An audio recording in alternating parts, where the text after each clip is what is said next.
প্রযুক্তির অব্যাহত উন্নতির মাধ্যমে আমরা অতীতের দিকে ফিরে তাকাচ্ছি এবং প্রাচীন বিশ্বের অজানা গুণাবলী আবিষ্কার করতে সক্ষম হচ্ছি। আজকের দিনেও লেজার প্রযুক্তি আমাদের জন্য নতুন তথ্য নিয়ে আসছে পুরাতন শহরগুলির ইতিহাস থেকে। এখন স্টোনহেঞ্জের নির্মাণের পেছনে বিশেষ কী কারণ ছিল, সেটি নিয়ে আমাদের অনুসন্ধান চলছে।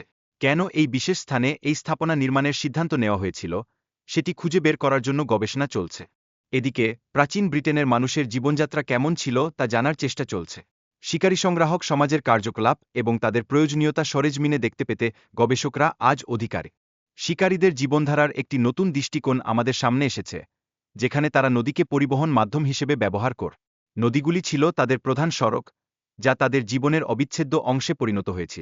নদীর প্রবাহ এবং প্রাকৃতিক পরিবেশের পরিবর্তনগুলি শিকারী সংগ্রাহকদের জীবনকে গভীরভাবে প্রভাবিত করেছে। এই গবেষণা আমাদের সাহায্য করে তাদের সামাজিক ও সাংস্কৃতিক জীবনের ভিতর প্রবেশ করতে। ভূগর্ভস্থ কাঠের টুকরোগুলি প্রমাণ করে যে ৮,০০০ বছর আগে এখানকার ভূমি ছিল শুষ্ক। এই কাঠের অবশেষগুলি প্রাচীন জনগণের বসতি সম্পর্কে নতুন তথ্য নিয়ে আসছে, যা আমাদের ইতিহাসের পাতা খুলে দেয়। এই কাঠের টুকরো সম্ভবত একটি জলপথের পাশে অবস্থিত ছিল, যা শিকারী সংগ্রাহকদের জন্য গুরুত্বপূর্ণ রাস্তা হিসেবে কাজ করেছে। এটি হয়তো একটি প্রাচীন নৌকা নির্মাণ সাইটের অংশ হয়ে থাকতে পারে। অবাক করা বিষয় হল, একটি ৬,০০০ বছর পুরনো কুকুরের দাঁত উদ্ধার করা হয়েছে।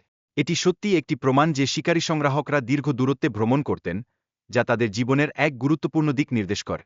জিওলজিক্যাল সার্ভে প্রযুক্তির ব্যবহার করে প্রাচীন পাথরের কাঠামোর সন্ধান পাওয়া গেছে, যা ইউরোপের জন্য হয়তো একটি বিশেষত্ব সরবরাহ করে। পবিত্র স্থানের অর্থনৈতিক এবং ধর্মীয় গুরুত্ব নিয়ে আলোচনা চলছে। এটি ছিল প্রাচীন মানুষের জন্য এক বিশেষ স্থান, যেখানে তারা তাদের আধ্যাত্মিক জীবন নির্বাহ করতেন।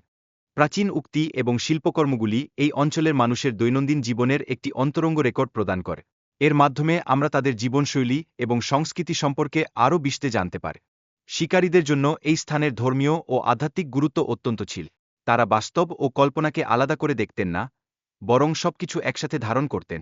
শিকারী সংগ্রাহকরা বিভিন্ন প্রাণীতে রূপান্তরিত হতে কল্পনা করতেন, যা তাদের বিশ্বের প্রতি দৃষ্টিভঙ্গি ব্যক্ত করে। এটি তাদের বিশ্ব সংসারের একটি উল্লেখযোগ্য অংশ নির্দেশ করে। নরওয়ের পাথরের শিল্প শিকারী সংগ্রাহকদের আধ্যাত্মিক বিশ্বাসে রেইনডিয়ারের গুরুত্বকে তুলে ধরে। এটি তাদের জীবনযাত্রা এবং সংস্কৃতির বিশাল প্রতিফলন। ব্রিটেনে সেসব পশুর অবশেষ পাওয়া গেছে, যা শিকারী সংগ্রাহকদের জন্য অত্যন্ত গুরুত্বপূর্ণ ছিল। বিশেষ করে অরক্সের শিকার ছিল তাদের জীবনের কেন্দ্রে। ফ্লিন্টের ব্লেডগুলি এতটাই ধারালো ছিল যে সেগুলি স্টিলের তুলনায় শতগুণ বেশি কার্যকর ছিল। এটি তাদের তীরের কার্যকারিতা বৃদ্ধির জন্য অত্যন্ত গুরুত্বপূর্ণ বিষয় ছিল। অ্যানিমেল মাসল সিমুলেট করতে ব্যালিস্টিক জেল ব্যবহার করা হয়েছিল, যা তীরের কার্যকারিতা পরীক্ষার জন্য একটি নির্ভরযোগ্য স্টোনহেঞ্জের আশেপাশের পরিবেশ পশুদের জন্য খুবই উপযোগী ছিল, যা প্রাচীন মানুষের জীবনযাত্রাকে গভীরভাবে প্রভাবিত করেছে। এই অঞ্চলে উদ্ভিদ এবং প্রাণীজগতের একটি গভীর সম্পর্ক ছিল। অরক্সের হুপ্রিন্টগুলি প্রাচীন সভ্যতার ধর্মীয় গুরুত্ব নির্দেশ করে। এটি প্রদর্শন করে কিভাবে মানুষের পবিত্রতা এবং পশুর সম্মান একত্রে ছিল। আরও একবার আর্কিওলজিস্টদের গবেষণা একটি নতুন আবিষ্কার প্রকাশ করেছে, যা ৮,০০০ বছর আগের একটি শিকারী সংগ্রাহক সমাজের জীবনকে প্রমাণ করে। এলাকার মানুষের বসবাসের প্রমাণ পাওয়া গেছে, যা আমাদের দেখায় তারা কিভাবে একত্রে বাস করতেন এবং তাদের সাংস্কৃতিক জীবনে কি ভূমিকা রাখ। এই স্থানটি প্রাচীন অধিবাসীদের জন্য ছিল একটি গুরুত্বপূর্ণ কেন্দ্র, কারণ এটি বিভিন্ন প্রাকৃতিক সম্পদ সরবরাহ কর। এখানকার ভূপ্রকৃতি শিকারী সংগ্রাহকদের জন্য অতিরিক্ত সুবিধা নিশ্চিত কর। সৈকতের পাথরগুলি যেমন স্টোনহেঞ্জের নির্মাণে অনুপ্রেরণা হতে পারে, তেমনি এখানকার পবিত্র স্থানগুলি মানুষের কাছে বিশেষ স্থান ধারণ করে। মানুষের মৌলিক ইনস্টিংক্টস, যেমন পরিবারকে সুরক্ষা দেওয়া এবং নিজেদের চিহ্ন রেখে যাওয়ার প্রয়োজনীয়তা, যুগে যুগে অপরিবর্তিত রয়ে গেছে।